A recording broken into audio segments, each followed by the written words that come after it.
Hello, everyone, and welcome into the Go 24/7 podcast. My name is Bryce Koon alongside Glen West. It might look a little bit different, Glenn. That's because, hey, I'm officially down in Baton Rouge. We're here. I got the home office working.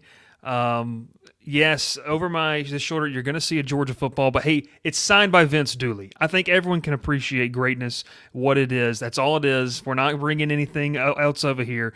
I got a couple other stuff behind me that's really cool. But Glenn, what's even better is what we're going to be talking about today, and that is the big news, obviously, LSU heading to Omaha after what was a kind of a crazy weekend, Glenn. I know you were in attendance.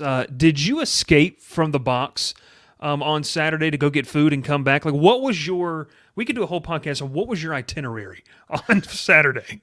Yeah, I mean, look, crazy doesn't even begin to kind of describe it. I mean, it was really just a bizarre kind of day the way it played out. I mean, they decide to hold the game. I mean, we can go back even a little further. I mean, Jay Johnson said before this Super Regional started that they would not begin a game if they didn't have a window to play it and complete it. And so, taking that into consideration, you fast forward to Saturday and you arrive to the stadium at noon, and there's blue skies, and it's hot and it's humid, and it's feels like it's 100 degrees outside. Feels like we're going to get some good baseball in, and the weather. The weather experts are on the phone with the NCAA and with Johnson and with the Kentucky head coach Nick Mangione. I can't pronounce his last name, but he's. Yeah, I mean, look, it was a joint decision. I think it was something, on Saturday, everybody wants to know, oh, man, did Johnson really kind of take over here? And, because they didn't want to risk Paul Skenes only throwing a couple innings. And it was ultimately, from what I understand, the NCAA's decision. So, Johnson and, of course, the Kentucky coach could voice their opinions on whether or not they wanted this game to start at 2. But, yeah, I mean, look, we turned it into a 7-hour weather delay. I stuck around for a little bit, went home, and came back around 5:30 or so, and then we got another alert saying that we were going to be in another delay, and then another delay, and finally at around 9 o'clock we got started, and Paul Skenes pitched another gem of a performance. The offense blasted 6 home runs in a 14-0 win, and you cap it off last night with probably one of the more electric environments that I've ever seen in Alex Box. It was certainly right up there, I think, with the Tennessee series earlier this year. You could certainly call back a couple of super regionals as well, where the atmosphere was pretty electric. But yeah, I mean, it was just a great night. You got a chance to go on the field after the game and see all these players with their families and the coaching staff hugging one another. I mean, it's just, it's 11 months of hard work go into this. And so now you're, you get that one last, win in Baton Rouge, and now you're off to Omaha. And I think this team's playing. We can get it. We're going to dive into more of this a little bit, but I think this team's playing at its peak right now. I think they've really hit a nice little groove here, a nice stride. I think they're probably one of the hottest teams in this tournament right now. And yeah, I think it's going to be very, very fun over the next several days. Glenn, one of the first things we did was hook the TV up and try to mirror something. We had to – the internet situation was a little finicky, but Tom Hart and Ben McDonald that called the weekend series alluded to this, and I guess you didn't join them on what seemed to be the pilgrimage from the box over to walk-ons and back, but that's okay. You had to go home and do what you need to do during that long delay. But they mentioned – as we've talked about on the podcast, many people have talked about over on the forums and our pages as well, the late season slide. And it was concerning. You and I both voiced the concerns, especially, as recently as 2 weeks ago now, which feels like a month ago, in Hoover. I mean, what was the pitching going to be like? Even that last weekend series against Georgia where we knew that this team was going to be carried by the offense, but could the pitching come up big? Look, none bigger than Paul Skenes. Talk about his performance on Saturday. You mentioned the raucous crowds on both days, but the opportunity for him to pitch for the last time in an LSU uniform at Alex Box. Man, what did he have to say about that post game? I know he mentioned, and then did you ever just take a step and look around and say, "Man, we're watching greatness right here for the final time"? Yeah, he was fantastic. I mean, I think you certainly highlighted there a little bit that 3 or 4 weeks ago, this pitching staff was not in a very good spot. There really wasn't anybody outside of Paul Skenes and Ty Floyd that I think you could certainly rely on. Um, but I think look, the 7 2/3 that Paul Skenes gave you on Saturday really sets you up nicely for the rest of the weekend. It really really the last 2 weeks in terms of his postseason plays has helped LSU's pitching staff for the rest of the weekend because he went a full game against Tulane last weekend, so you're able to save the entire bullpen, and then he goes 7 2/3 on Saturday against Kentucky in a very high intensity game, especially to start. He was pumping 101, 102 for most of the outing there, and really just kind of just suffocated the Kentucky offense. I mean, there's really no other way to put it. He clamped them down pretty hard. And after the game, Kentucky was one of the teams earlier this year that had hit a little bit off of Skenes. They had found a little bit of a success against him in one of his outings earlier this year. And one of the questions posed to the Kentucky head coach was after the game, what did he do this to go around to make him so successful? And his response was, well, he was throwing 102 in the seventh inning, and he threw more off-speed pitches than fastballs. And he said, let that sink in, that he threw more off-speed pitches than fastballs, and he was throwing fastballs at 102 miles an hour. So, I mean, the hitters just had no shot. I mean, they just couldn't catch up to the fastball. He was locating his changeup and his slider extremely well. And he just delivered another exquisite performance and was kind of able to take it easy on Sunday. I got a chance to go up and talk to him a little bit after the game on the field, and he was probably the one player that I talked to probably 7 or 8 of them. He was probably the one player who just said we've got 5 more games to win. He was already locked in on Omaha, already laser focused on what that first game is going to be. And he didn't even really want to take the time to kind of take in that moment. I mean, he was deadpan serious in that question that I asked him, and so just really speaks to his leadership, speaks to just what the impact that he's had in a very short amount of time here. But he's really helped the pitching staff these last 2 weeks by going deeper into these games. One thing that I've wondered, Glenn, too, and we've seen throughout the season is when would the other guys start to feed off the confidence? We've talked with them and mentioned, the other guys on the staff say, hey, look, it means a lot to know going back to the regular season on a Friday night. You know you're going to get this. How do we feed off that on Saturday and Sunday? I believe, I don't have the box score in front of me, but I think it was before the final out, and I know it was a ground out to Tommy White on Sunday. 11 punch-outs, I believe, by the LSU staff on Sunday. So, Glenn, when we talk about this, I mean, double-digit punch-outs from a staff that 3 weeks ago we had a lot of questions about. And now, whether it was due to injury, whether it's guys finding that role, I mean, look, they talked about the broadcast last night that Jay Johnson had said, he really likes Thatcher Hurd kind of in that closer role. Gavin Guidry has really come into his own. It's kind of hard to believe that he wasn't a part of the plans at one time. So when you see this staff, the way they're shaping up, kind of talk about the performance on Sunday from these other guys. Ty Floyd, obviously, gave up some big flies, but it is a good Kentucky team. We need to remember that it's a Kentucky team that can hit the ball and hit the ball with authority. But talk about the rest of the guys. I mean, after Skenes, do you feel more confident?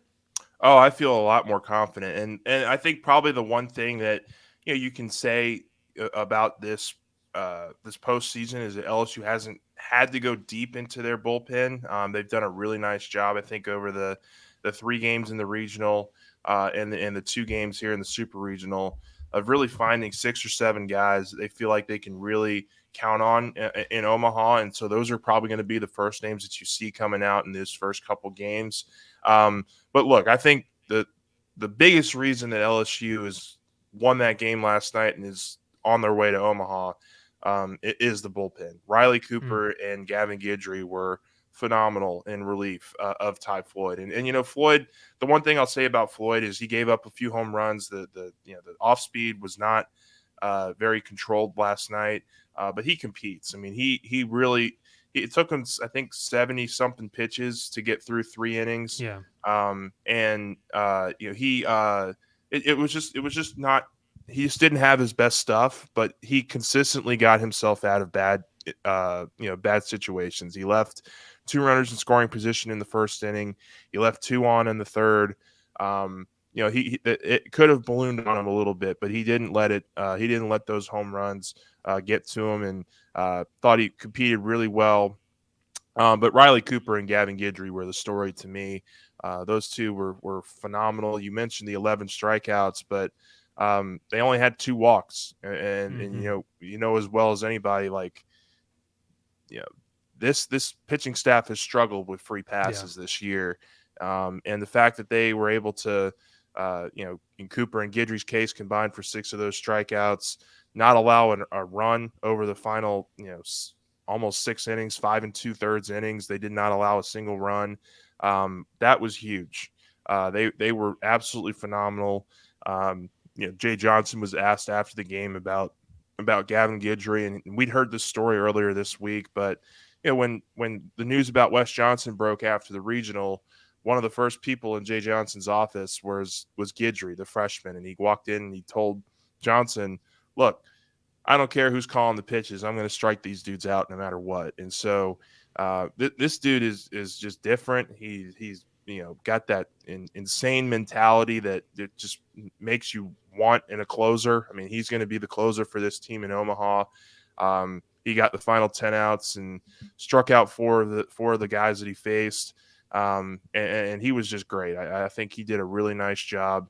And I think the bullpen was a big reason why LSU was able to get this win, because the offense got off to a really nice start, but kind of hit a little bit of a lull there in the middle of the game. They went 5 innings without scoring. Mason Moore, the Kentucky relief pitcher, did a nice job of limiting the damage for LSU, and kept Kentucky in this game for most of the back half. But what Cooper and Guidry did, not allowing them to score for the final 5 innings, was really impressive, and I think a big reason why LSU's advancing here.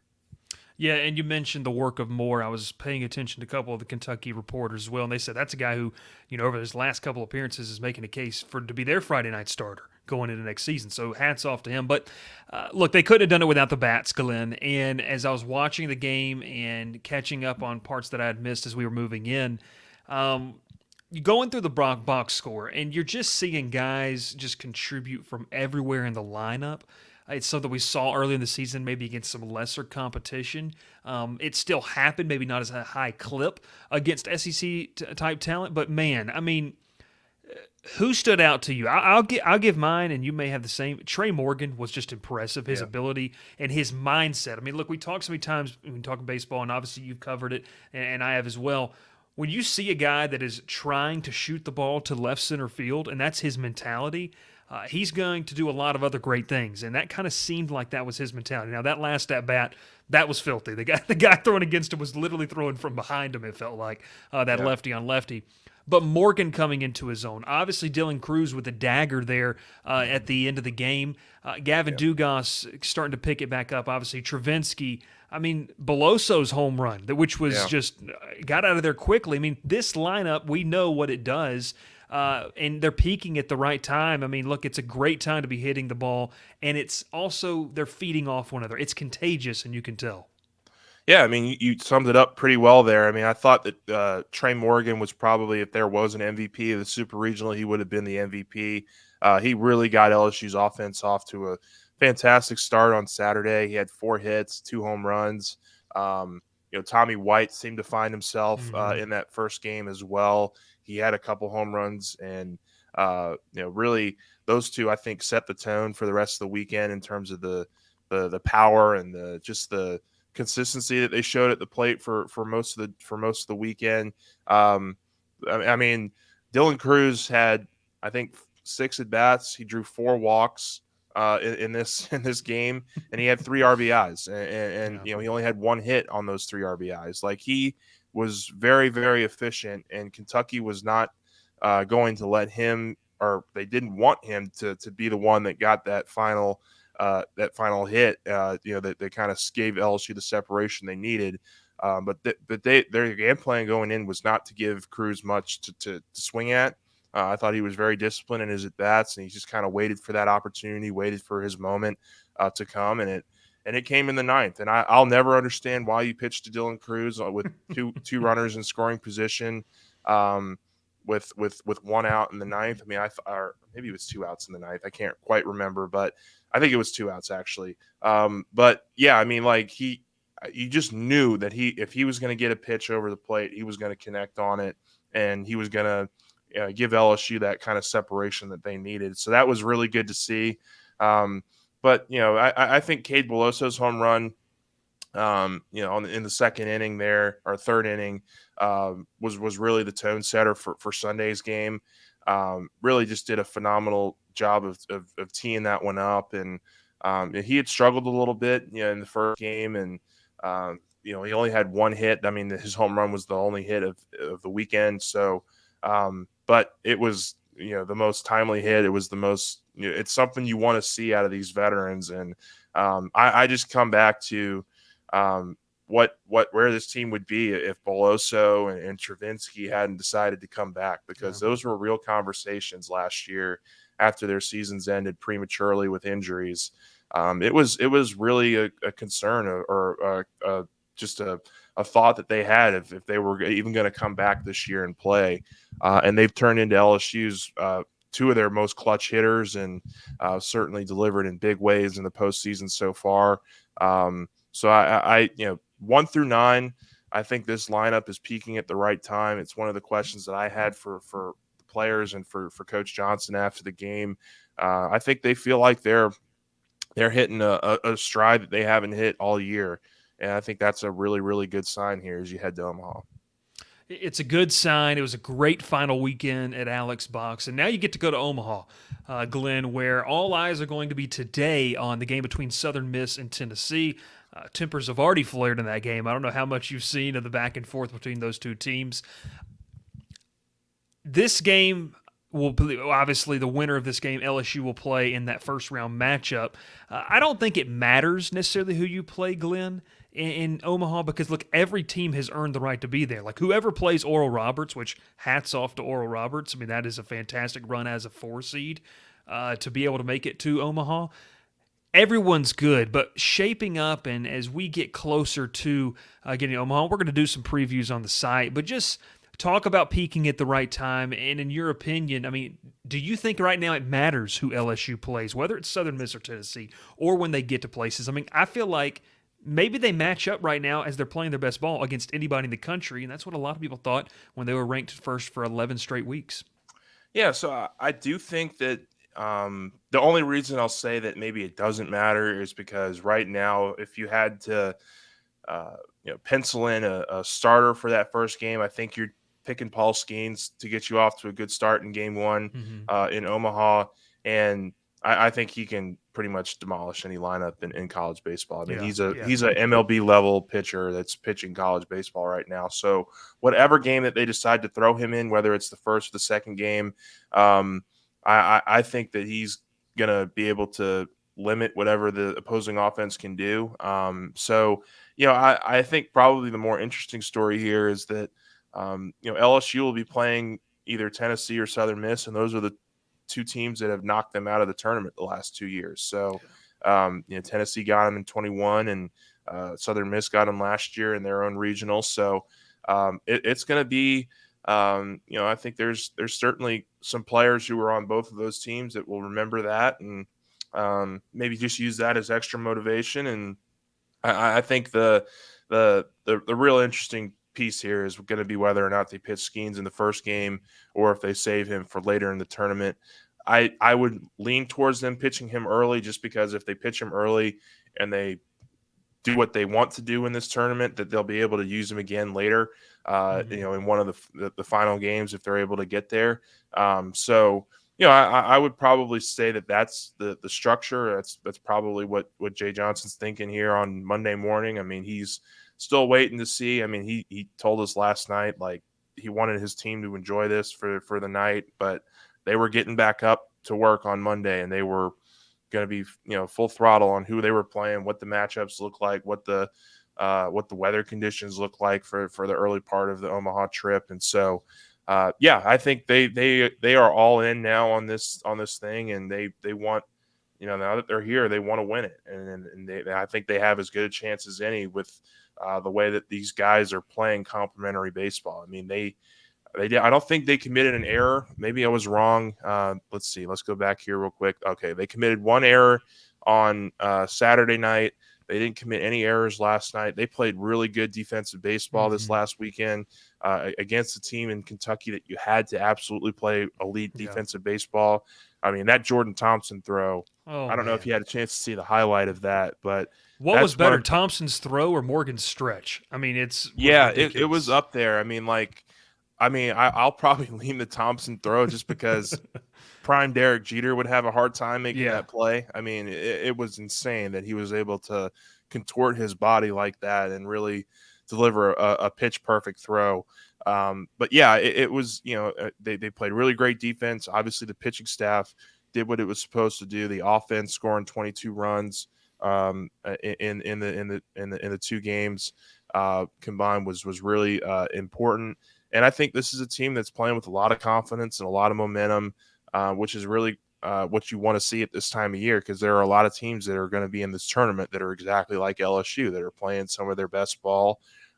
Wake Forest certainly seems like a formidable foe. I mean, they're going to be really tough out. I think whether it's Tennessee or Southern Miss, they're going to be a really tough out in that first game. So the fact that LSU is playing some of its best ball right now, I think is really important, and I think a lot of those players feel that their confidence and the momentum that they've built here in the first 2 weeks of the postseason is really going to help carry them forward here in Omaha. Couple numbers for you. You talked about the Wake Forest team. They've outscored opponents in regional and post and super regional play 72, I believe 72 to 19 or 72 to 15, Wow. something like that. I mean, it's an offense that can do some damage out of the ACC. And then specifically for LSU, plus 19 run differential in the super regional, which I think if you'd have told me they're going to have plus 19, I said they would have had to play 3 games. Yeah. But no, just 2 games. And look, it was a fun weekend, obviously, to see LSU. And Glenn, as we wrap this up, another great season at Alex Box. Talk about the atmosphere. I mean, for the fans that stayed on Saturday and came back, I mean, I mentioned earlier the pilgrimage to walk-ons and then people making their way back. I saw some videos on social media about it. It was awesome. And then Sunday. I mean, this is a passionate fan base. The students, Jay Johnson, I believe that Jay Johnson was like paying for the students' tickets as Yeah. well for Yeah. them to come back. So, I mean, talk about the atmosphere for the last 2 games and how much do you think, guys? We talked about Skenes earlier, but Trey Morgan, Dylan Cruz appreciated, and how much do you think that helped this LSU team during regional and now super regional wins? Yeah, so on Saturday during the broadcast, Jay Johnson gave a really a really funny quote where it wasn't meant to be funny in the slightest, but it was just very amusing. That look, if there's a transfer portal player out there, if there's a high school recruit watching this game, there is no better place to be in the postseason than LSU because of the atmosphere that we have here, and the kind of players that we have coming in and out of the program every year. I mean, he was making a little public service announcement there for the baseball program on national television. It was really funny. But and also just it points to the fact that this is a really unique place in terms of college Mm-hmm. baseball. I mean, what Skip Bertman built here in the '90s, what Paul Maneri was able to carry through for most of the 2000s and 2010s. They set a standard here, and Jay Johnson was expected to be in this spot very early in his tenure here, and has done a really nice job, I think, of bringing in the talent and doing this the right way.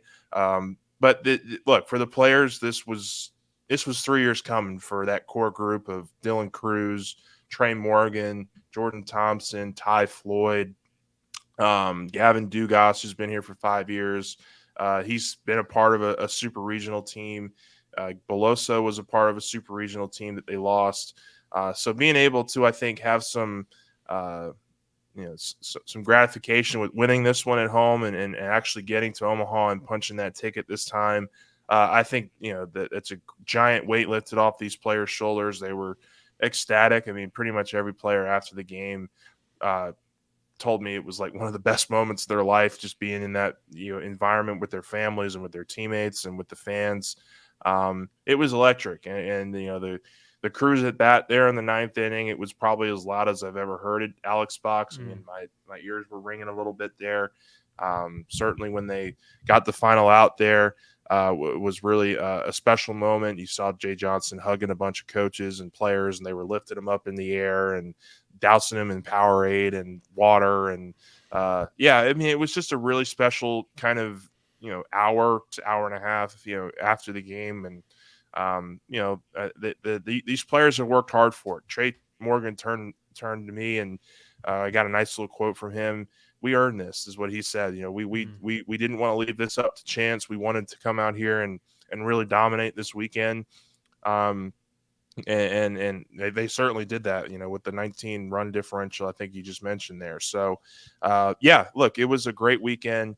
It was a great way to kind of finish things off this season at Alex Box, but they also know that there's bigger fish to fry in the College World Series, and they're going in with that mindset that they want to win this thing. Absolutely love it, and love that quote that you also got from Skenes talking about, hey, this is awesome, this is great, but there's 5 more games, and it's going to be fun. You punch your ticket, anything can happen, Glenn, and I know that you're excited to get up to Omaha as well and see what this team can do. It's going to be a fun time. But we're going to talk more about that once we know LSU's opponent, kind of maybe a preview podcast before Glenn gets into the thick of things up in Omaha, talking about all things LSU baseball. But hey, we're going to have great coverage all week. Glenn's got some great content coming out. We're going to have a highlights piece right here on the YouTube channel as well that you're going to check out. Some of the sights and sounds after LSU clinched a super regional, an emotional win, an emotional day on the campus of LSU. But hey, thanks so much for tuning in. This has been the Go 24/7 podcast for Glen West. My name is Bryce Koon. We will see you next time. Make sure to subscribe to the channel. If you're listening to this on Apple or Spotify, make sure that you follow, like, and subscribe. And we want to see you on the forums as well, talking all things LSU. We'll see you next time.